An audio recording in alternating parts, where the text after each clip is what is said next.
Hello అండి అందరికీ. ఈరోజైతే వంకాయ ఎండు చేపల కూర చేసుకుందాం.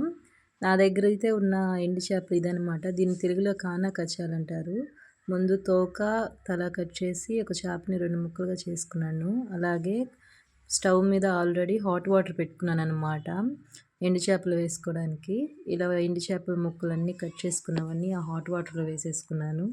తర్వాత కూరకు కావాల్సిన ఎండుమిర్చి, పచ్చిమిర్చి, టొమాటో, ఉల్లిపాయ కట్ చేసుకున్నాను. అండ్ చింతపండు కూడా ముందే నానబెట్టేసుకున్నాను అనమాట.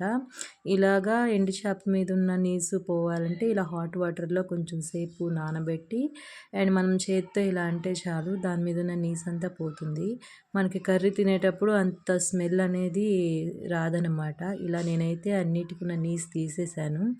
అండ్ అలాగే స్టవ్ మీద కడాయి పెట్టుకొని దాంట్లో కొంచెం ఆయిల్, తాలింపు సామాన్లు వేసేసుకున్నాను అనమాట.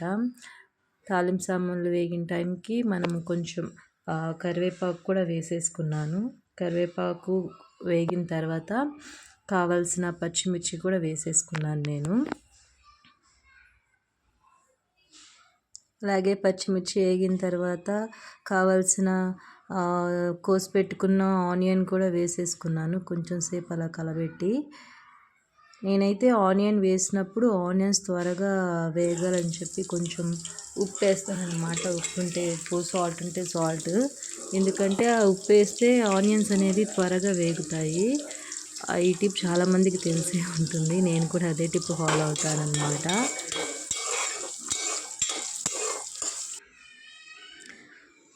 ఉల్లిపాయలు కూడా వేగిన తర్వాత టమాటాలు కూడా వేసేసుకున్నాను.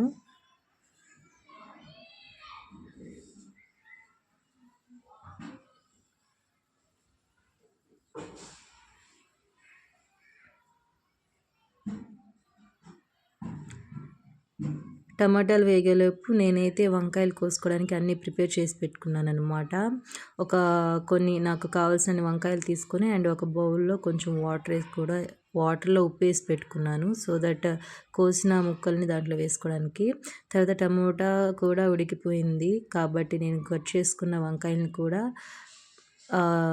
మనం పెట్టుకున్న కడాయిలో వేసేస్తున్నాను.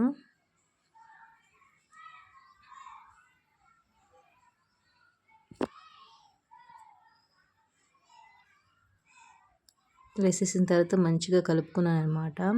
దాంట్లోనే రుచికి సరిపడా ఉప్పు వేసుకున్నాను. నేను ఎప్పుడైనా చింతపండుతో పులుసులాగా చేసే కర్రీస్ ఏమైనా ఉంటే నేను అప్పుడు రాళ్ళ ఉప్పే యూస్ చేస్తాను, సాల్ట్ యూస్ చేయను. ఆ టమాటాలు కొంచెం వేగేలోపు నేను చింతపండు పులుసు కోసం మంచిగా ప్రిపేర్ చేసి పెట్టుకున్నాను అనమాట.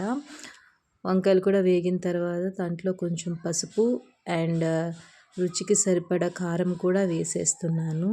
మేమైతే కొంచెం స్పైసీగా తింటాం కాబట్టి నేనైతే కారం కొంచెం ఎక్కువ వేసుకున్నాను అనమాట. సో వేసుకున్న తర్వాత అది కూడా కలబెట్టేసుకున్నాను. దాని తర్వాత నేను ఆల్రెడీ ప్రిపేర్ చేసుకున్న చింతపండు పులుసుని దాంట్లో పోసేసుకున్నాను అనమాట. నాకు సరిపడంత, అంటే కర్రీకి సరిపడంత పోసేసుకున్నాను. ఆఫ్టర్ దట్ మనం ఆల్రెడీ క్లీన్ చేసి పెట్టుకున్న ఎండు చేపలు ఉన్నాయి కదా, అవి కూడా తీసి వేసేసుకొని ఒకసారి కలబెట్టేసుకున్నాను. ఎండు చేపలు అయితే మనం గరిటెలో కలబెట్టేయచ్చు, కానీ పచ్చి చేపలు అయితే కలబెట్టలేము. ఎందుకంటే అవి విడిపోతాయి కాబట్టి. ఎండు చేపలకైతే అలాంటి ప్రాబ్లం లేదు. దాని తర్వాత 10 minutes మూత పెట్టేశాను అనమాట, హై సిమ్లో పెట్టి. చూసారా ఎంత బాగా ఉడుకుతుందో కర్రీ. మా ఇంట్లో కరెంటు కూడా అప్పుడే పోయింది, అందుకే ఇలా కనిపిస్తుంది అన్నమాట. దాని తర్వాత కొంచెం ధనియా పౌడర్ వేసుకున్నాను. ఆఫ్టర్ 10 minutes ఉడికిన తర్వాత ధనియా పౌడర్ వేసుకున్నాను. ధనియా పౌడర్ వేసుకున్న ఒక 5 minutes తర్వాత నేను కొత్తిమీర వేసుకున్నాను అన్నమాట. ధనియా పౌడర్ వేయడం వల్ల ఏంటంటే టేస్ట్ ఇంకా బాగా వస్తుంది అండ్ మనకి ఆ పులుసు అనేది చిక్కగా వస్తుంది అనమాట. చూసారా, మీరు చూస్తే కన్సిస్టెన్సీ తెలుస్తుంది చిక్కగా వచ్చినట్టు. కరివేపాకు వేసుకొని దించేసుకున్నాను. మన కర్రీ అయితే రెడీ అయిపోయింది. కొంతమందికి ఇది రెడీ అయిందో లేదో తెలియాలంటే పైన నూనె తేలుతుంది కదా, దాన్ని చూసి కూడా మనము మన కర్రీ రెడీ అయిందని చెప్పుకోవచ్చు. సో నా కర్రీ అయితే రెడీ అయిపోయింది. నేను కొత్తిమీర వేసేసుకొని దించేసుకున్నాను అనమాట. ఇది వంకాయ ఎండు చేపల కర్రీ. Thank you for